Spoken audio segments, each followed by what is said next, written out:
থাকবে। এখানে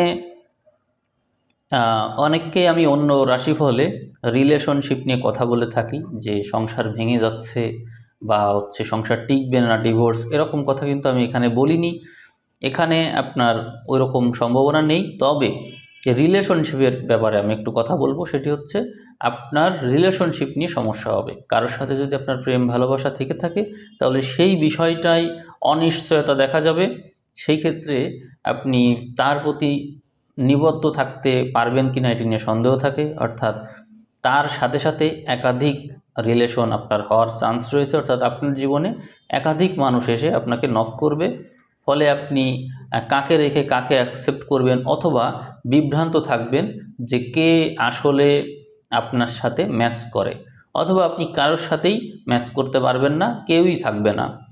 কিন্তু আপনার জীবনে যে শুভ সময়টি এসেছিল তাকে আপনি এদের প্রভাবে কাজেও ঠিকমতো লাগাতে পারবেন না। অর্থাৎ আপনার ব্রেইনের মূল অংশ এরাই জুড়ে বসে থাকবে, ফলে আপনি আপনার কাজে মনোযোগী হতে পারবেন না।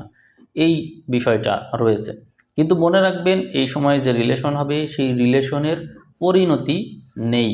এরা মূলত আপনাকে বিভ্রান্তির দিকেই নিয়ে যাবে। এই জন্য আমার পরামর্শ যদি শোনেন তাহলে বলবো, এই সময়টা আপনার চাকরি বাকরির জন্যই সবচাইতে ভালো সময়। এরকম ভালো সময় সামনে পাবেন না। অতএব এই সময়ে রিলেশনশিপ নয়, বরং চাকরি বাকরির দিকে মনোযোগী হবেন, এটিই আমার পরামর্শ। আমরা 25 তারিখের দিকে গেলেও দেখছি প্রচেষ্টার ঘরে অনেকগুলো গ্রহ আছে, এবং মাসের শেষের দিকেও প্রচেষ্টার ঘরে অনেকগুলো গ্রহ এবং তা বৃহস্পতির দৃষ্টিপ্রাপ্ত। তো আপনার প্রচেষ্টার ঘরে মোট 5টা গ্রহের দৃষ্টি পাওয়া যাচ্ছে, 6টা গ্রহের দৃষ্টি পাওয়া যাচ্ছে। তো 6টা গ্রহ প্রচেষ্টার ঘরে দৃষ্টি দেওয়া মানে কিন্তু বিরাট ব্যাপার। তার মানে এই সময়ে আপনি হাতের কাজ অবশ্যই করবেন।